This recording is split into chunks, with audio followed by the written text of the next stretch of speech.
Welcome, Cancer. This is Regina from Pacific Tarot getting ready to do your May full moon reading. This is inspired by the lunar eclipse of May 15th, 16th, depending on where you are. Empowered a few days ahead of that event by Jupiter entering Aries, which is helping us to not only amplify the astrological new year. Jupiter stays in a sign for about a year with a little back and forth into Pisces over the next few months. However, this is really helping us to fuel and empower, feed the many changes that we are wanting to make in correspondence with the lunar eclipse, which is allowing us to look back and review the past 6 months of deep work that we've been doing, hopefully on ourselves and in our environments. So I've laid out the axis of the horoscope wheel. I will start with the 10th house because it represents the midheaven, or the highest star in the sky. But I will clarify beginning in the first house with the African Tarot and finish off with an oracle card from one of these decks. If you like and enjoy these readings, please subscribe to my channel. Please like my channel. And I really appreciate the many comments I've received from so many of you. I thank you for all that support. So let's get started, Cancer, with an overall energy card, which is the Star. I like seeing the Star because I do believe that so many of you have been going through a lot of difficult clearing work, facing demons, difficulties, really looking underneath the unhappy behaviors, the ways in which we react to long-standing situations in ways that are no longer satisfying to us. So the star is indicating that you've actually learned a lot through all the difficulties that you've been encountering over the past 6 months at least, if not longer.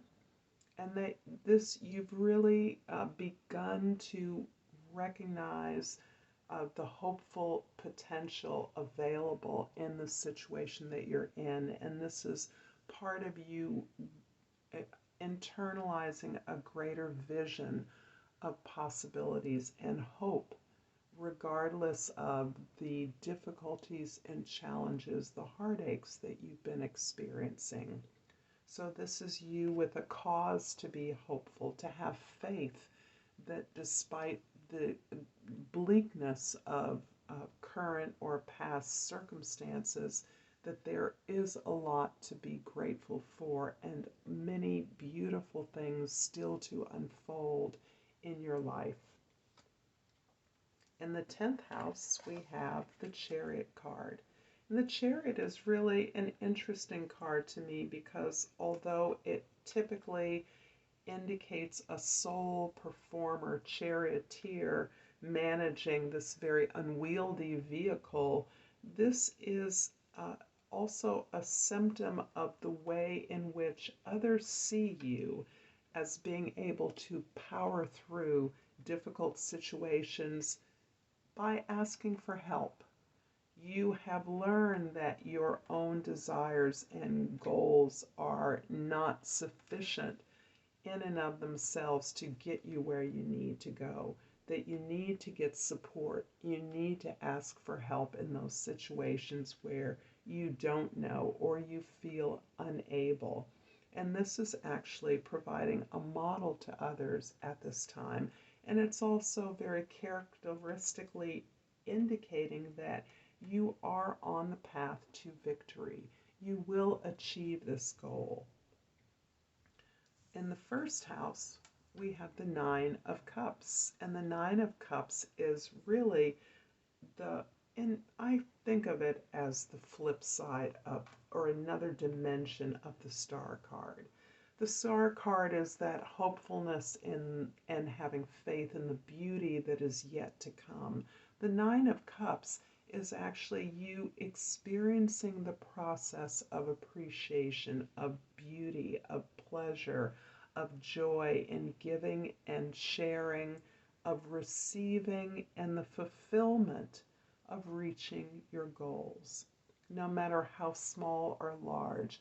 It is the process that you have undergone to achieve what you are desiring, and that has led to not only a deeper appreciation of where you've come from, but also a recognition that the things that seem so difficult are actually, in many ways, the very things that help to move us forward. And our appreciation of those, our relaxation into those challenges is part of the process that you have learned to enjoy. You are appreciating right now as part of your worldview. And this is you going towards and appreciating the things that feel good in your life. In the fourth house, we have the Four of Swords. And this is very much underlining the process of healing that you have been engaged in. This bears more directly on your family of origin, your family, your own personal attempts to glean the understanding from the difficulties that you have faced and to use what you've learned to build better, to create a more truthful, more honest, and more aligned foundation for your projects moving forward. So this is, in many ways, a reflection of the inner retreat that you have allowed yourself, you have given yourself the time to stand back and feed your soul, to formulate your prayers, to look at what those things are that you really want that will truly feed you as you heal and recognize the tremendous progress that you've made to date.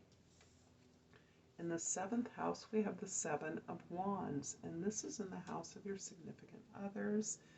The Seven of Wands is indicating your ability to create clear boundaries, to be firmer and clear about where your territory, your space, the ownership of your body and your life.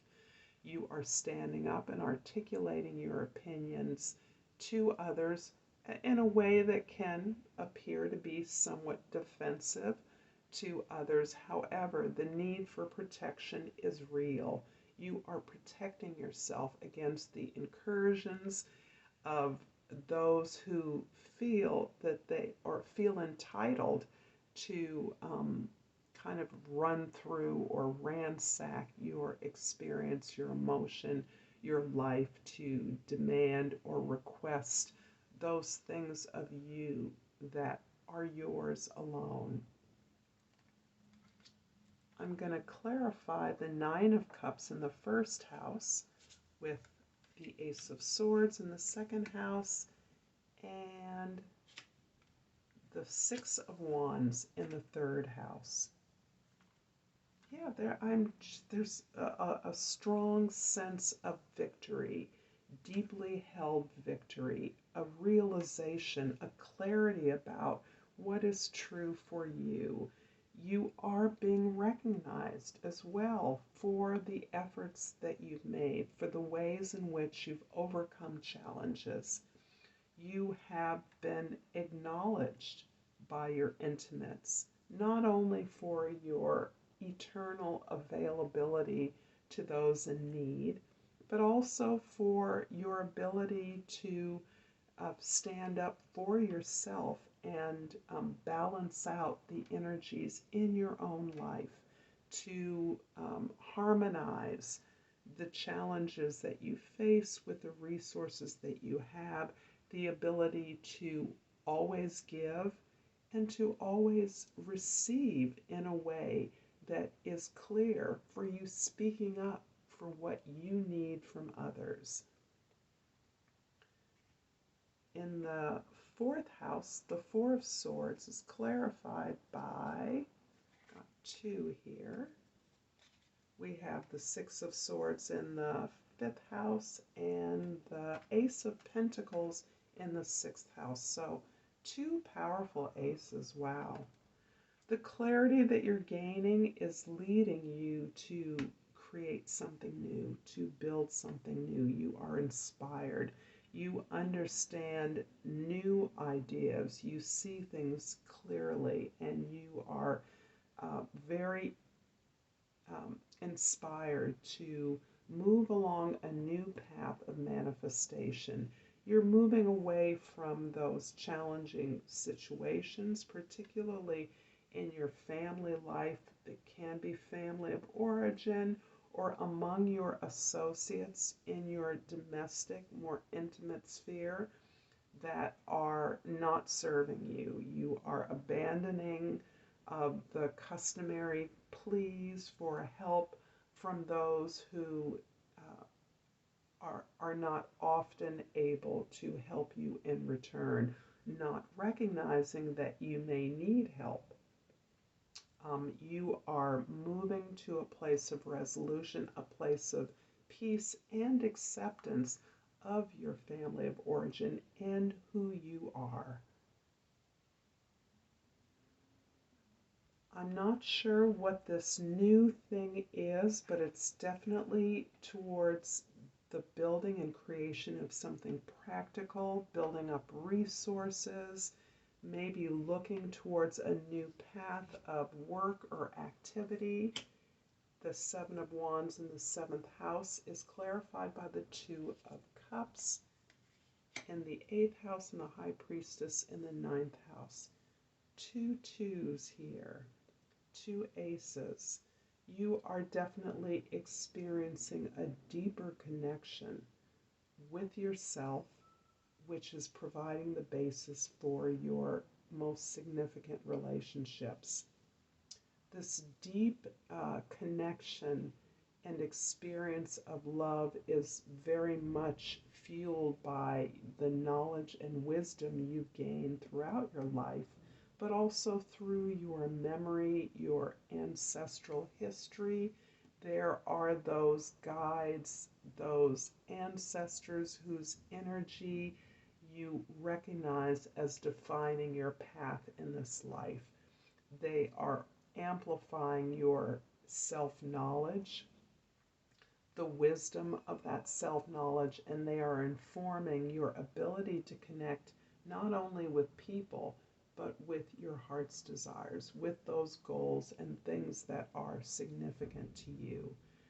This feels very much like a new opportunity that you are manifesting through your family or significant others, but it is over and against familiar intimates that you have had to articulate this particular quest or journey or goal. The Chariot in the 10th house is clarified by the Two of Pentacles in the 11th and the Page of Swords in the 12th house. Another two. So the twos are very much about our memories, about our reflections, our self-reflections indeed, but they're also about the nature of us finding assistance and support from the accumulation of your experiences. So this is amplifying your wisdom and your ability now as you move out into the world to juggle this new understanding of truth, new habits and attitudes that are clarifying for you what it is you want, rather than what it is you've been told that you want. You are really weighing against the expectations of others against that desire of yourself, and you're really in many ways dancing as fast as you can to keep up with the confluence of events and developments in your relationships. The Page of Swords is really underscoring your willingness to be your own witness, to observe those habits of mind that have not served you, that reveal to you ever so clearly now the triggers and the reactions that are so deeply embedded in your psyche, and that you have been so diligently exploring, seeking to understand not only the nature of those unhappy events or relationships, but the ways in which you have customarily limited your own sense of possibilities. Writing would be so very beneficial in whatever capacity. Recording your ancestry, something that amplifies your ability to grow and narrativize your memory, is an aid that will really support this beautiful evolution that you're experiencing. I'm going to pull a botanical inspiration to finish off this reading and ask if you are enjoying this reading, Cancer, to like and subscribe to my channel. And the tulip flipped out, its keywords are friendship and gratitude. Marcel Proust said, "Let us be grateful for the people who make us happy. They are the charming gardeners who make our souls bloom." This reading is dedicated to my dear friend, and I thank all of you for this beautiful reading, for your time and your attention. And until next time, namaste.